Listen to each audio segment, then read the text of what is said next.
बदनावर में कानून व्यवस्था को लेकर पुलिस प्रशासन पूरी तरह से सतर्क दिखाई दे रहा है। क्षेत्र में पदस्थ डिप्टी सुपरिटेंडेंट ऑफ पुलिस और वर्तमान में परिवीक्षाधीन थाना प्रभारी गगन हनवत ने एमपी न्यूज से खास चर्चा में साफ कहा कि कानून व्यवस्था को सख्ती से बनाए रखने के लिए वे पूरी तरह प्रतिबद्ध हैं।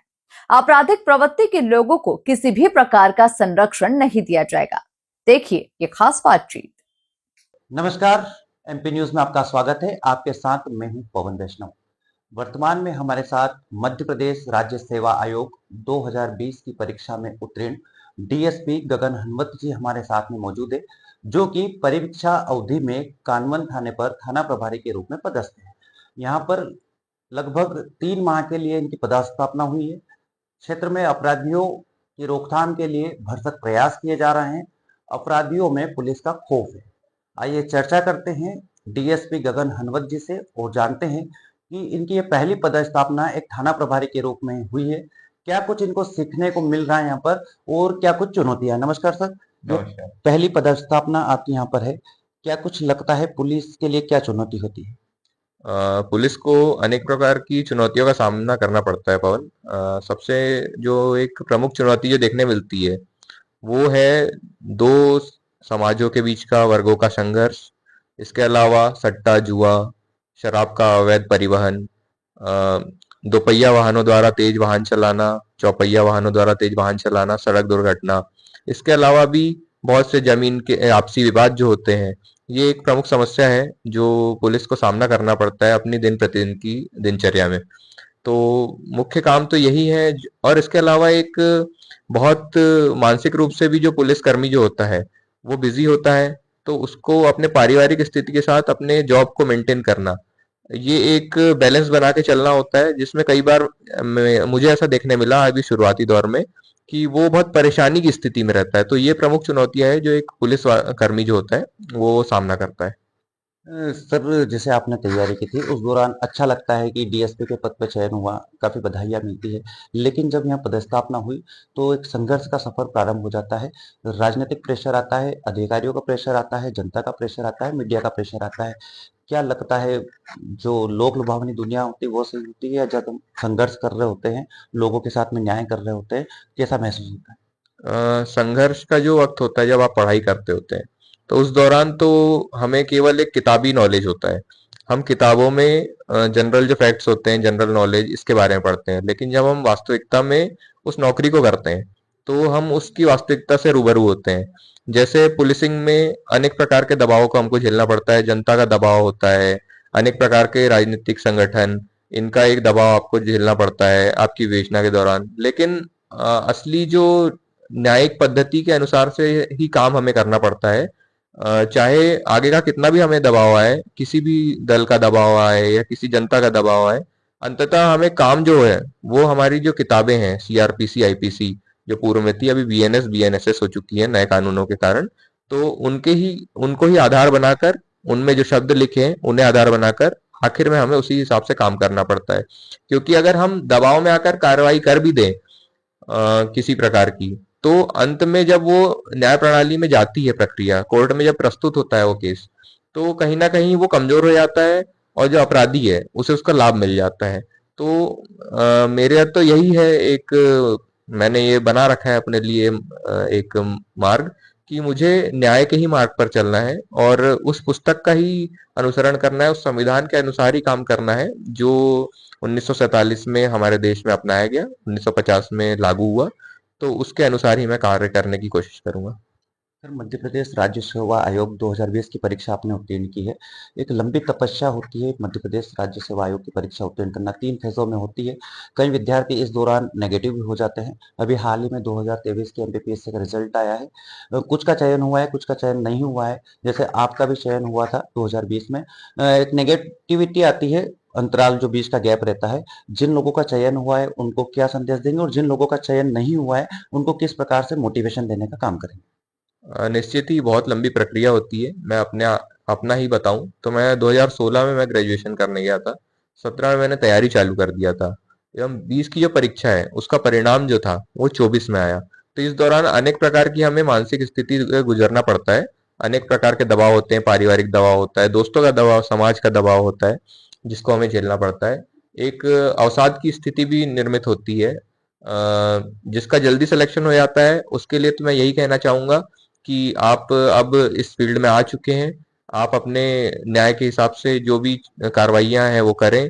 आपका जनता के हित में जितना अच्छा कार्य कर सकते हैं, जितना भी आप अपनी सर्वस्व जो है झोंक सकते हैं उनके लिए, वो झोंके कानून व्यवस्था को बनाए रखने में अपना काम करें। तो ये तो उन लोगों के लिए बात हो गई जो सेलेक्ट हो चुके हैं, क्योंकि वो अब उनकी लाइफ जो है अब एक हिसाब से सेट हो गई है और वो अब एक नौकरी में आ चुके हैं। लेकिन इसके बाद जो बच्चे नहीं हो पाते सेलेक्ट, मेरे भी ऐसे कई साथी हैं जो आज भी सेलेक्ट नहीं हो पाए हैं, ऐसे कई बच्चे हैं।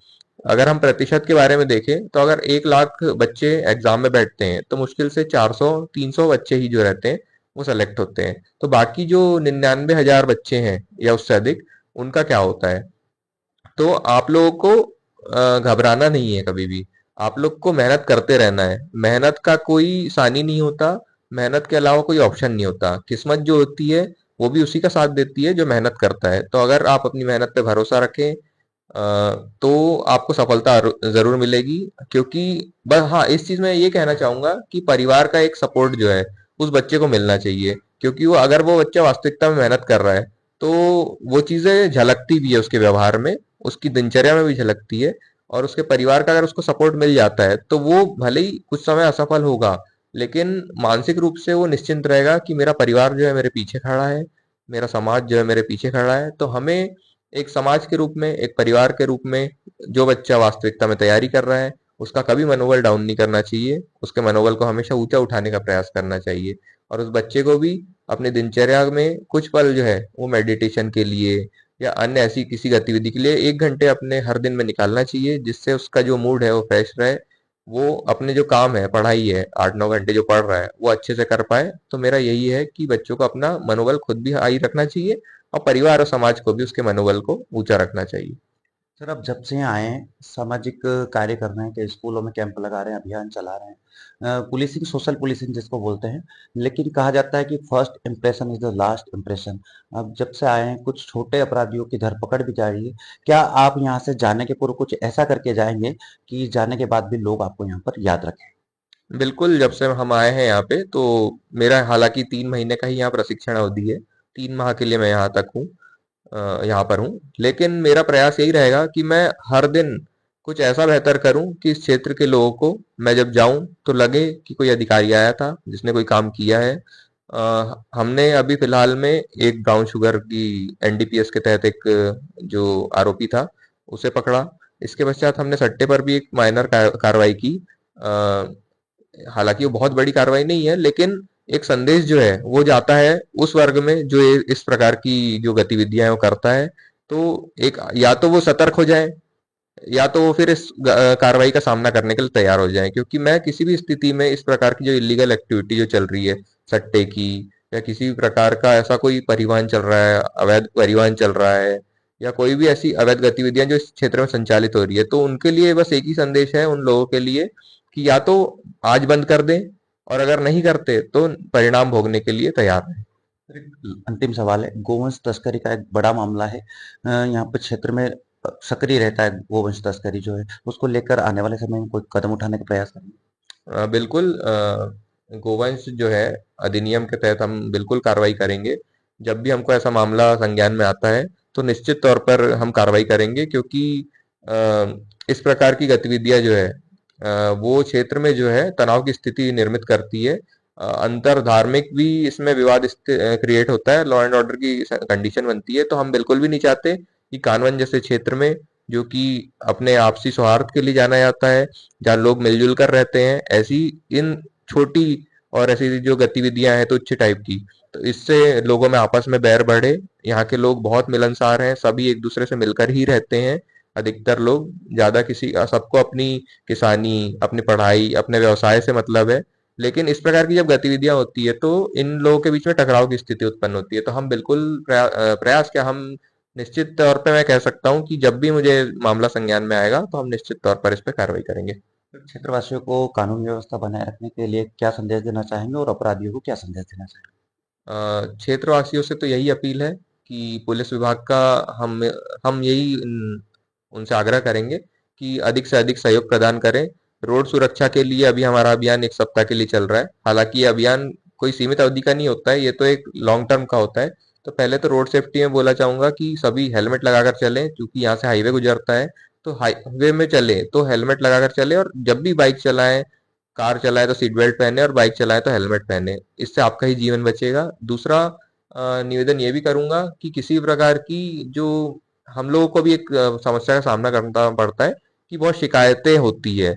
मैं मानता हूँ कि शिकायतें पुलिस से हर कोई उम्मीद लगाकर रहता है कि पुलिस उसका समाधान करे। हम करते भी हैं अधिक से अधिक प्रयास, लेकिन कुछ ऐसी शिकायतें रहती हैं जो हमारे से संबंधित नहीं होती। तो प्रयास करें कि वो शिकायतें जिस विभाग से संबंधित है उससे प्रयास करें सुलझाने की, और अगर फिर भी नहीं होता तो हम यहाँ पे हैं उस समाधान करने के लिए। इसके अलावा दूसरी आपसी जो द्वंद की स्थिति है वो कम से कम निर्मित हो, सभी आपस में मिलकर रहे, यही मैं जनता से अपील करता हूँ। और अपराधियों के लिए तो खुली चेतावनी है मेरी कि वो या तो आज अपराध बंद कर दें, या तो फिर परिणाम भुगतने के लिए तैयार रहें।